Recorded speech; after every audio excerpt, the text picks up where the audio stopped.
Good morning, Patriots. Welcome to Hudsonville Memorial Service 2022. I'm Mayor Mark Northrup. This is a solemn event. There'll be plenty of opportunity to celebrate later. As an American, sometimes I know we get Veterans Day and Memorial Day confused.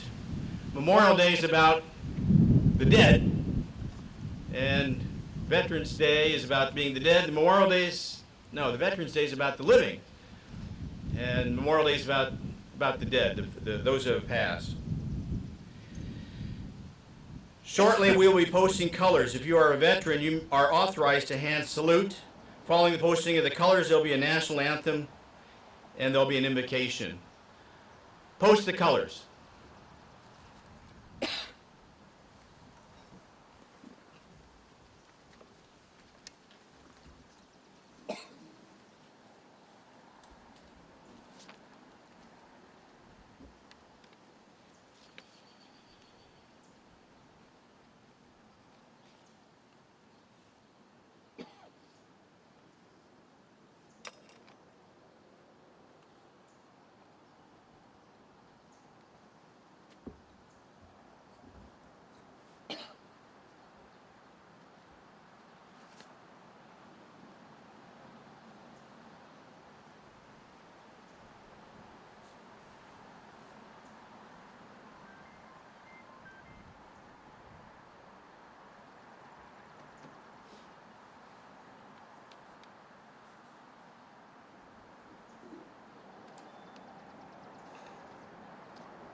Reset.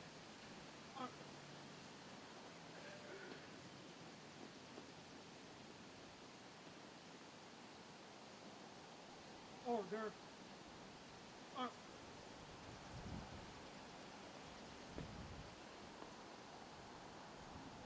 Recover.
Please remain standing. Please remain standing through the presentation of the wreath.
Please be seated.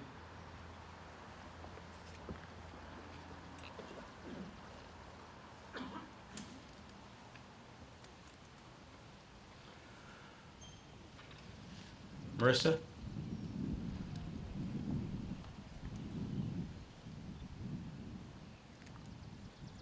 We probably should stand for the national anthem.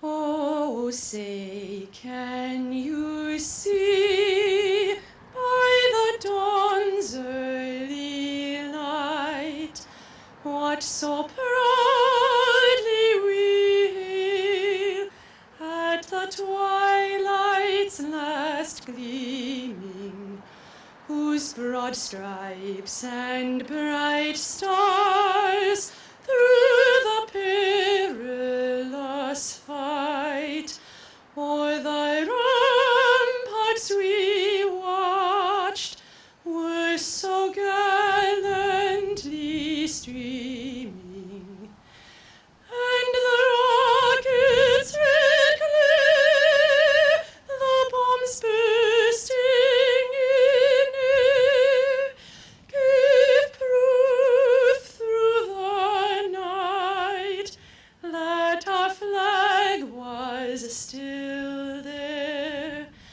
Oh, say does that star-spangled banner yet wave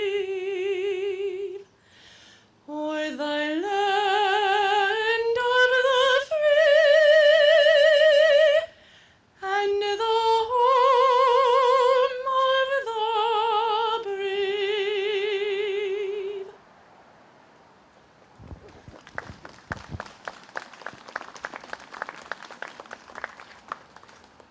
Now you can sit.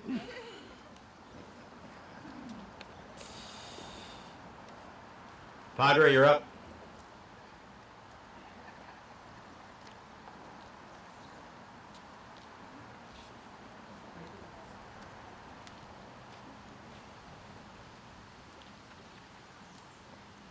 Please bow your heads.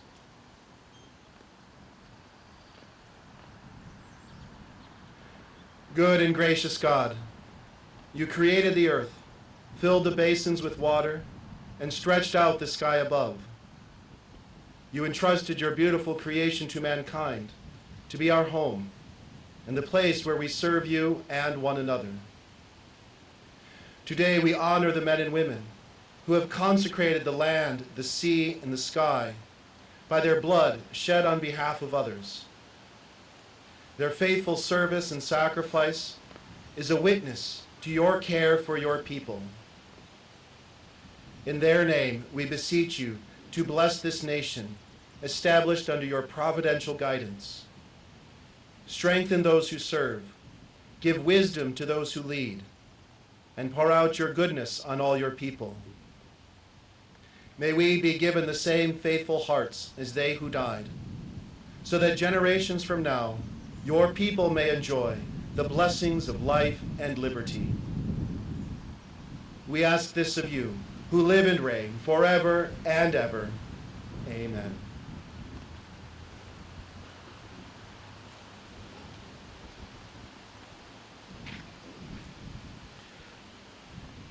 Father Ferris and I have been friends for nearly 10 years.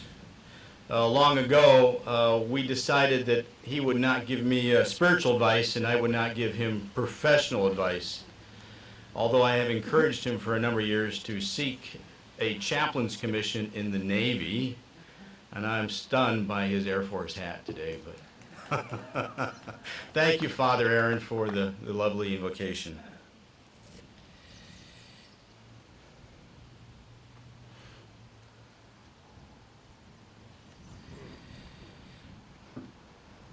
This day has a long history. It goes back to really Lincoln at Gettysburg and the death at the Civil War and that battlefield.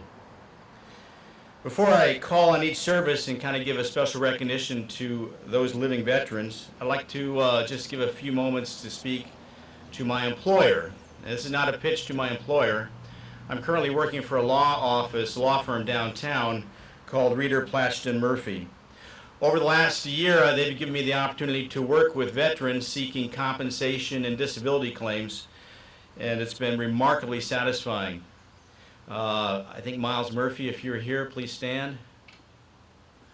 So Miles has given me the opportunity to camp out in the law firm and to assist veterans that are seeking compensation or disability claims with the Veterans Affairs Office. The money is available to the veterans. The issue is just the legalese and applying for it and qualifying for it. So Miles, thank you very much for that opportunity, and more importantly, thank you for all those veterans that you've given me the opportunity to serve over the last year and a half.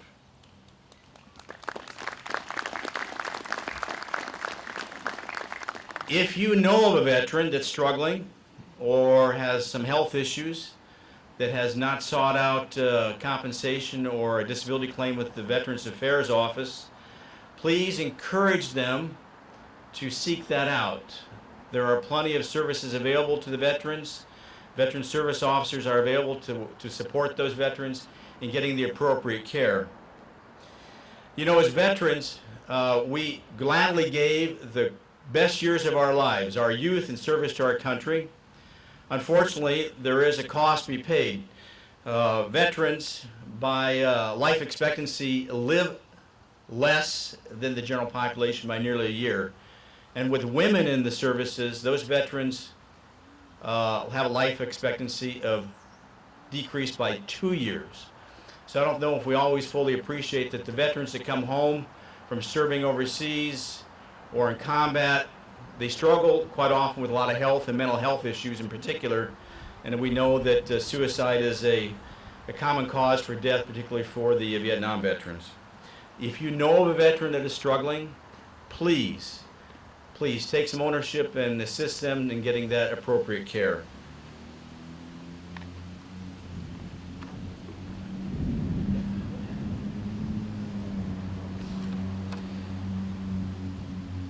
Would like to now recognize each one of the individual services. If you are a veteran of the U.S. Army or active duty, please stand. Thank you, gentlemen and ladies.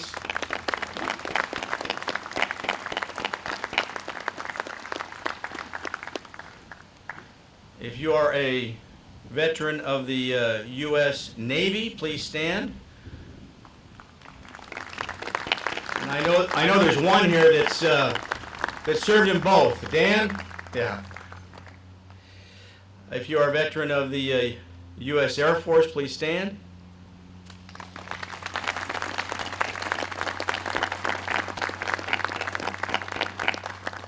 And there's got to be a few Marines here someplace. Please stand.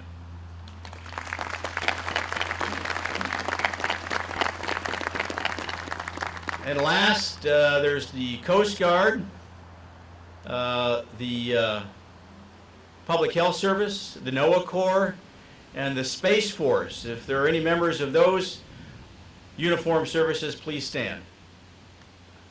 Present company included. Thank you, ladies and gentlemen. I'd like to call up my friend Peter Dickow, representing Senator Peters' office. Senator Peters is a strong advocate of veterans and Veterans Affairs, and I'm sure Peter will speak briefly to some of the things he's working on. Thank you, Peter.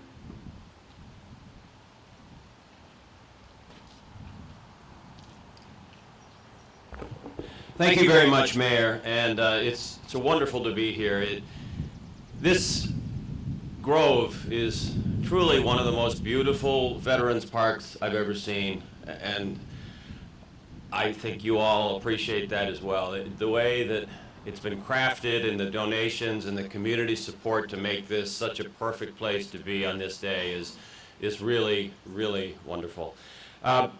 I appreciate the opportunity to deliver a brief message from the Senator, who regrets that he could not be with us in person. As we join today with friends and family to spend some much-needed quality time together, let us reflect upon the significance that Memorial Day holds. On this solemn holiday, we remember the fallen servicemen and women who made the ultimate sacrifice for the freedom and the values we hold so dear. Their sacrifice is a debt that can never be repaid, and it's up to each of us to carry on their legacy and their honor. We also uplift the families of these fallen service members who forever bear the heavy burden of their loss. To the Gold Star mothers, fathers, husbands, wives, sisters, brothers, and children all across our country, we stand with you today and each and every day. On this Memorial Day, I encourage all Michiganders to take time to pay tribute to the generations of soldiers, sailors, airmen, and Marines who have served our nation with bravery, as well as those who returned home with wounds both visible and invisible. God bless all of those who have served, God bless all of those currently serving, and God bless the United States of America.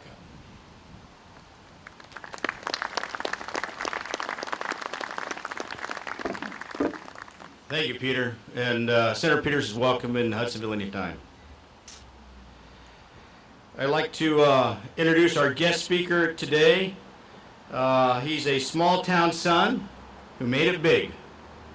Scott Kuhlman is a graduate of Hudsonville Public Schools in 1987, ordained from Calvin Theological Institution. He is a family man. His wife Bonita's here, raised a family, and has spent 35 years in the Army Reserves, now on active duty, recently promoted to colonel, and he's now assigned as the head chaplain for Fort Leavenworth. Thank you, Scott, for being here.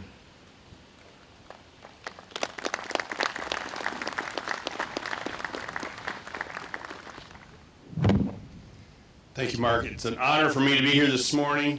I appreciate the invitation. Just one small, very small, anyone here in the Reserves or National Guard? There we go. I was in the Michigan Army National Guard for 16 years, so before coming on to active duty, and been on active duty now for 20 years. And it was in January of 2003 that I came onto active duty. Just in time. Matter of fact, I got called over Christmas in 2002, and the senior chaplain at Fort Bliss, Texas said, "Scott, I can't tell you anything over the phone, but when you come down to Texas and report on active duty on 30 January, don't bring your family with you." So I arrived to Fort Bliss by myself, and within 10 days, I found myself in Kuwait. The war hadn't started yet in Iraq. And in Kuwait, I moved to Camp Doha. From Doha, I moved to Camp Virginia. At Camp Virginia, I was there for about a month when my chaplain assistant came to me and he says, "Hey, you know Specialist James Keel?" I said, "Well, yeah, of course. Everyone knows James Keel because he's 6'6". And he's a big guy, and he's real friendly and helpful to us." And he goes, "Well," he says, "James is... you know, he was raised in a Christian family, but he never really did anything with his Christian convictions and faith, and he wants to get baptized." I said, "Okay." So I went and talked to Specialist Keel and confirmed everything that he had said and was real and true in his faith. And so we put together a worship service there, right there in the desert, and baptized James Keel on the 12th of March. About that same time, each Sunday I would go around and I would do chapel services in each of the different batteries. I was part of 552 Air Defense Artillery Battalion, and we had a maintenance company in our battalion called the 507th Maintenance Company. Has anyone ever heard of the 507th Maintenance Company? Has anyone ever heard of the name Jessica Lynch?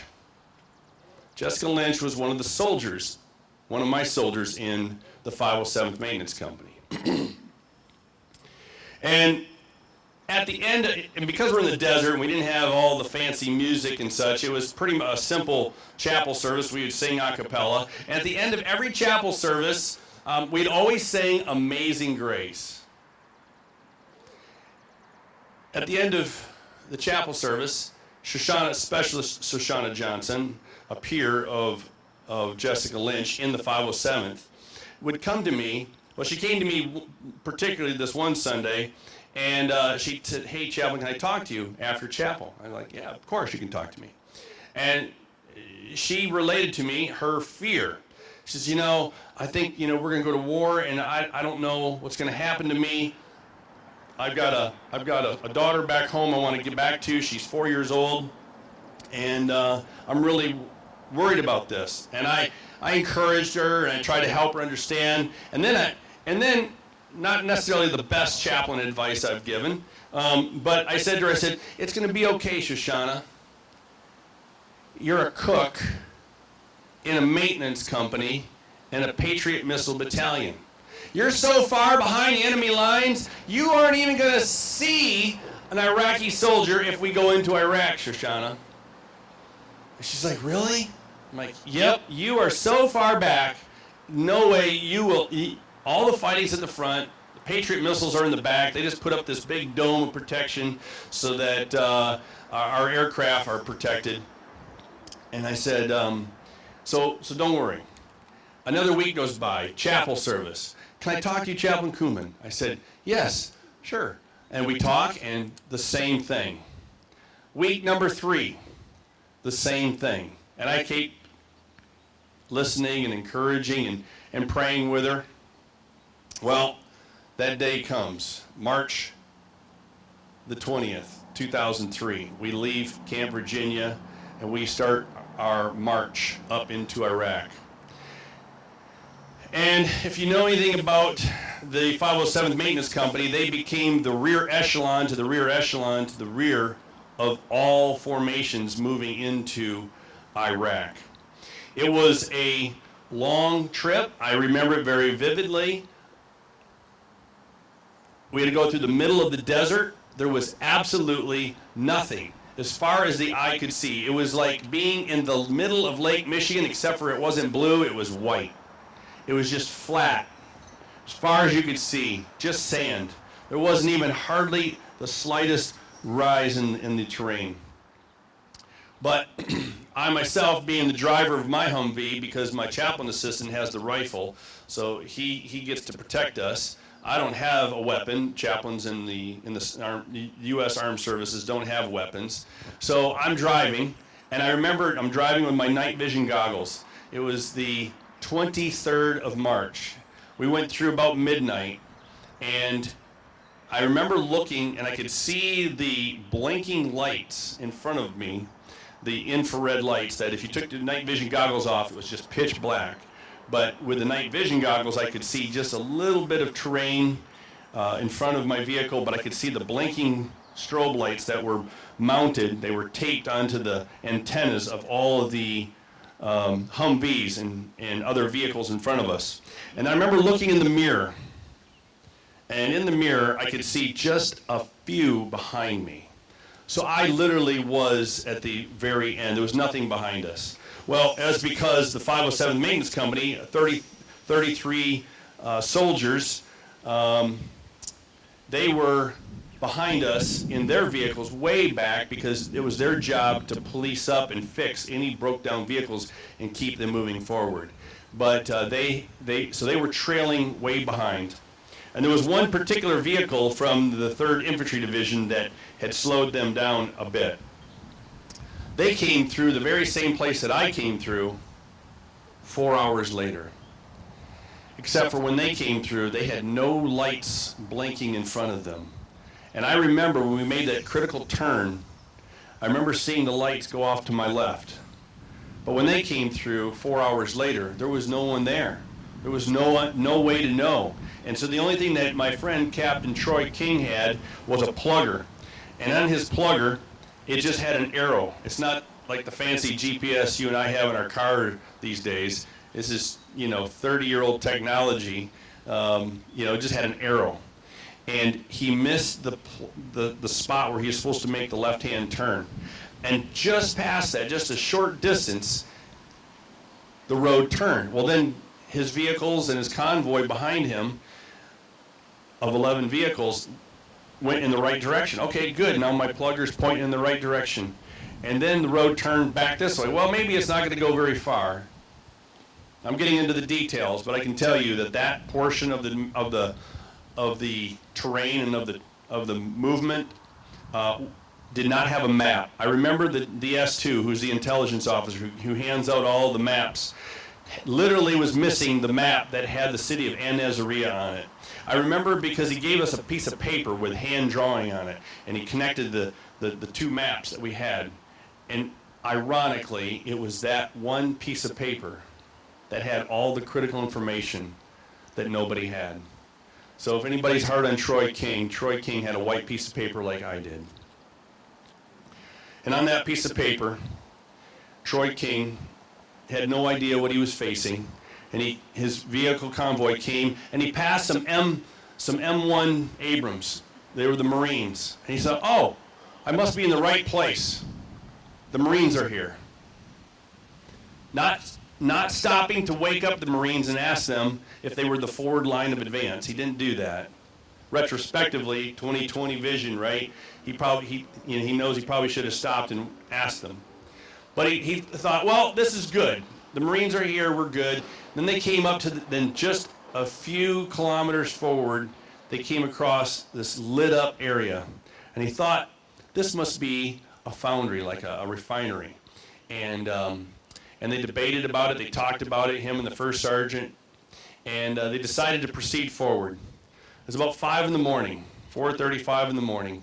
And they went in, and just like the S2 had briefed, and as U.S. intelligence had told us, the Iraqi soldiers did not have a stomach for war with us. They were going to capitulate, and they were going to lay down their rifles, remembering what had happened just 12 years earlier.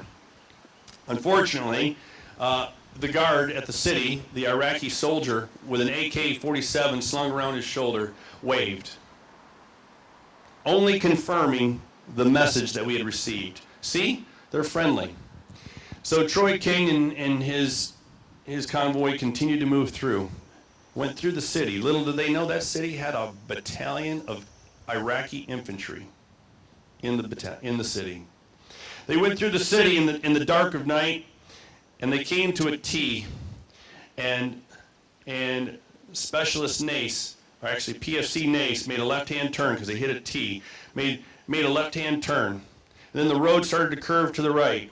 And then realizing that now the plugger is pointing backwards and it's saying you're clearly going the wrong direction, Troy King turned his group of vehicles around, and while they were turning their vehicles around, the fuel truck that carries thousands of gallons of fuel didn't have enough fuel in its little 200-gallon fuel tank to run the engine. So the fuel truck ran out of fuel. And you don't just leave a fuel truck behind, not with that kind of fuel, because without it, you're not going anywhere. So then it took them 45 minutes. Anyone who's a diesel mechanic knows you got to take the fuel filter off and reprime it and fill it up. It's messy, it takes time, and then they finally got the truck going. 45 minutes later. That's 45 minutes to let the infantry know, hey, the Americans just came through the town. Wake up, get up. We gotta fight. So by the time they get that convoy moving, now they're coming back through the city, they start to hear the cracking of AK-47s. They're being shot at. Now they speed up. The adrenaline's pumping. It's raging. PFC Nace doesn't recognize the intersection that just a couple hours earlier, an hour earlier, he had made a left-hand turn. He now has to make a right-hand turn. Under the pressure and the tension, he misses it. Realizing he missed it, now he's got to turn everybody around again. That just buys more time for the enemy. The enemy is now taking telephone poles, laying them across the road, trying to set up obstacles to trap all of these somers, to take them as prisoners of war. Then they're shooting back and forth. The 50 cal that was on one of the vehicles didn't have the proper headspace and timing, so it didn't rattle off lots of firing and return fire. It was just one shot at a time. It was rack it, bang, rack another one, bang. Well, that doesn't intimidate the enemy, and so they had really no real way of defending themselves effectively. They prior to our departure at Camp Virginia, the commander said, the senior commanders all said, leave your AT-4s, your grenades, leave them locked up in boxes, and put those in the van in the behind you. So when we get to Baghdad, we can turn them all in and we'll have them all accounted for, because you're not going to need them.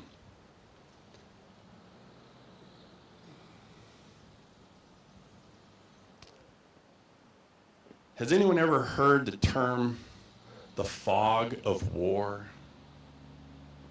Clausewitz. You just don't know. When you go to war, there's absolutely no predictability. No good plan survives contact.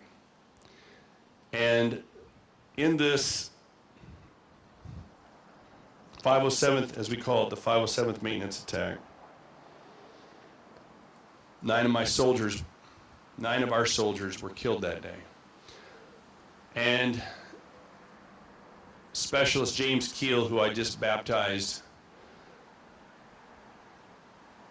11 days earlier, was killed in that attack. Jessica Lynch was unfairly and improperly attributed to something else that somebody else did. Something else that somebody else did. So, rewind the tape just slightly. Go back to Fort Bliss around the first week of February. I met this man. His name was Sergeant Walters. And he used to be infantry. He got out of the Army. He came back in for whatever reason. They wouldn't take him in the infantry, so he became a cook. So he was a cook right alongside of Shoshana Johnson. And I remember him saying to me in the S4 office, which is the logistics office in the Army, I remember him saying to me, I'm going to get me some Iraqis. That's why I came back in the Army, Chaplain. Well, true to his word, Sergeant Walters was in that convoy, and when they made that first mistake of missing their turn to the right, and they had to do that loop around, and it was slow and they were vulnerable, he jumped off his vehicle and didn't tell anybody. He jumped off his vehicle and took his saw with him, which is a 249 Bravo, and he began laying down suppressing fire. It's a belt-fed automatic weapon, and he did in fact take out a number of the enemy.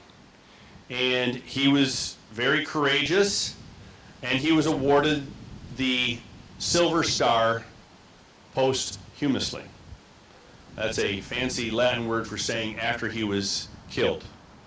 And so he was able to do that, and when he did that, they attributed that action, some reporter somewhere along the line got their wires crossed and attributed his actions to Jessica Lynch. That's why everyone knows about Jessica Lynch. Jessica Lynch was an innocent, she was just there.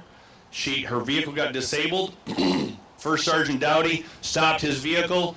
The driver, PFC Piasawa, was driving. They stopped the vehicle. They took their bag and they shoved it in the front, right in front, next to the radio, and they made room in the back seat because there's only 4 seats in a Humvee.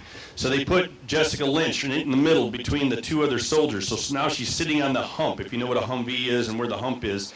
So she's sitting there, and then moments later, as they're racing through the city as fast as the vehicle would travel, PFC Piasso was mortally wounded, slumped on the wheel jerked to the left, and the vehicle ran into the rear end of one of the other semis, one of the other trucks in the convoy who had already been disabled.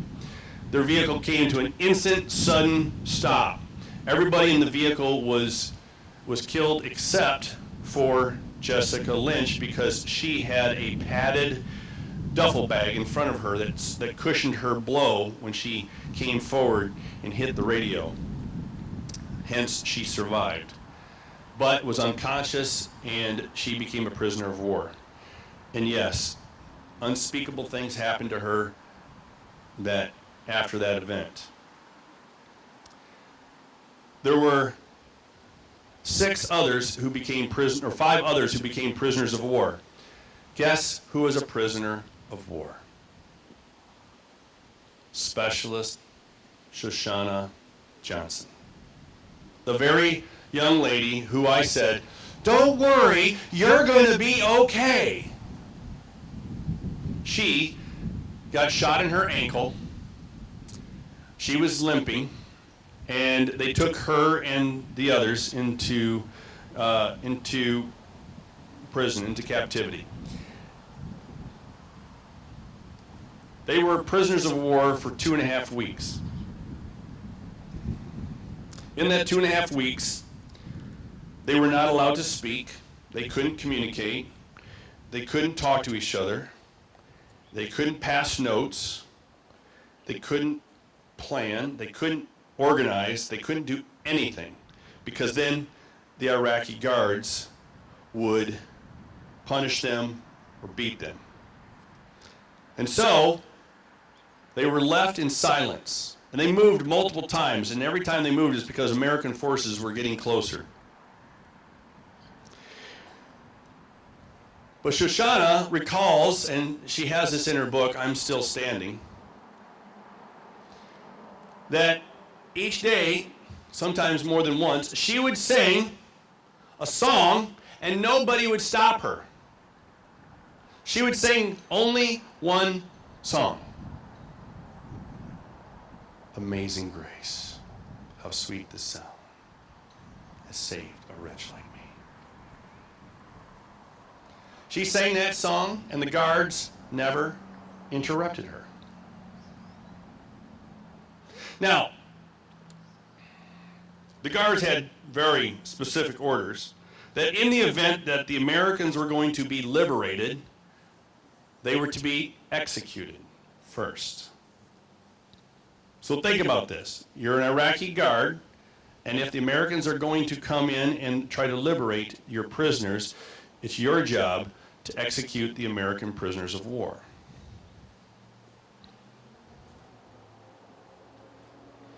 Except, now this is where faith comes in.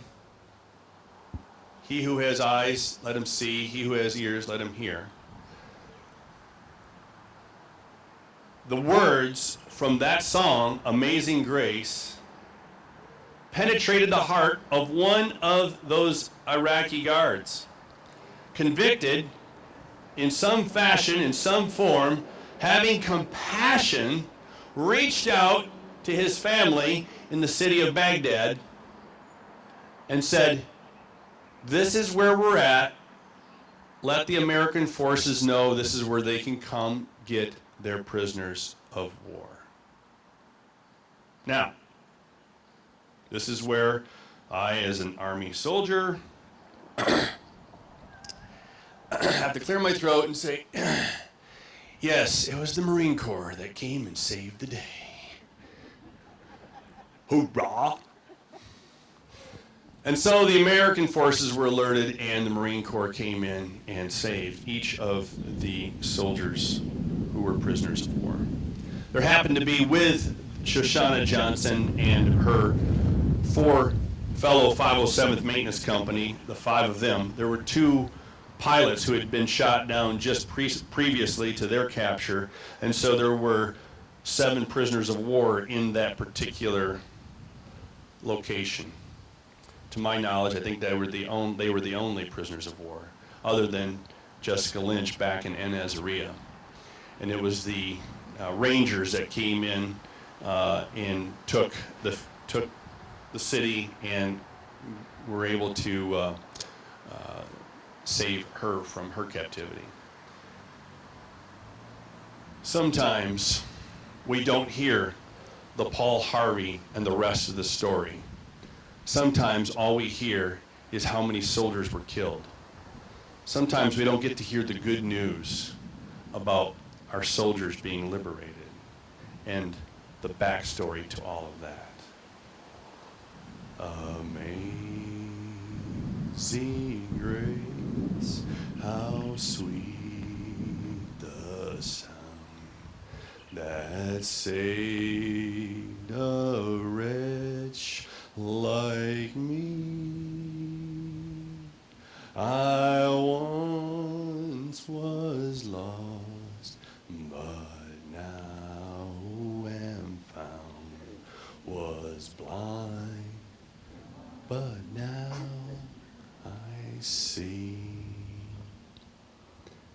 Thank you very much.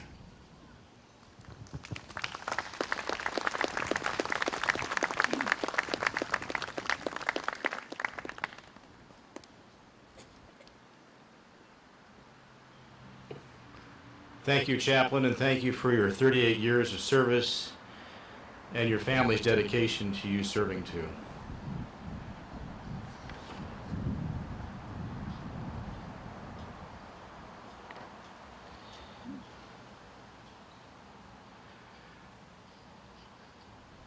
Marissa, I think you're up for the final singing of America the Beautiful.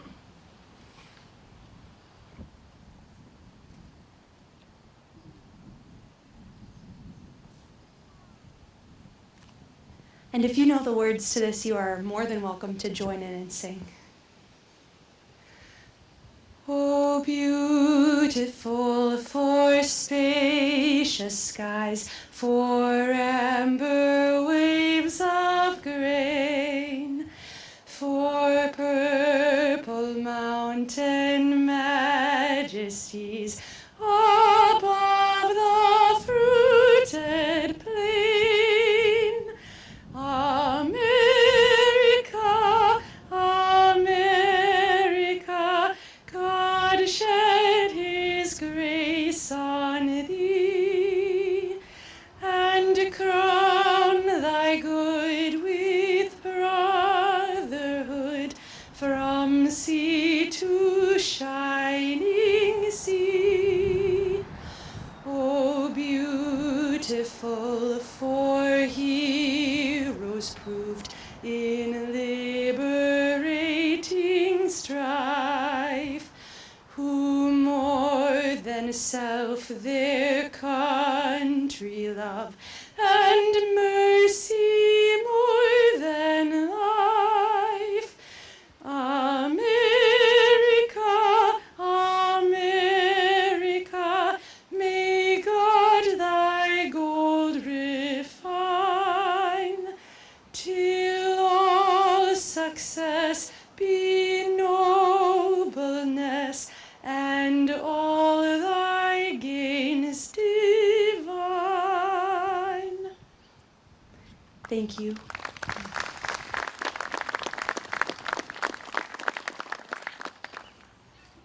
Thank you, Marissa. That was wonderful. Shortly, we'll be playing taps. There is a Hudsonville Public School, I think he's a junior or a senior this year, that will be playing taps for us. Seth, are you out there someplace? There you are. Thank you. Following taps, we are released. Playing the taps, please also stand. I'd like to thank the Ottawa County Sheriff's Department for providing us the honor guard today. Boy Scout Troop 146, my former Boy Scout troop, was here providing support and making sure the flags didn't blow over, boys. Thank you very much. WCET for televising this event and providing us the audiovisual. Claire and Lauren for organizing this event and making sure it was once again pulled off flawlessly. I'd like to thank the city staff. Our DPW supervisor, Bob, worked very hard to make sure the grounds were ready, and Patrick Waterman. Patrick, thank you very much. And with that, this will conclude the service, and have a safe and joyous Memorial Day. Seth?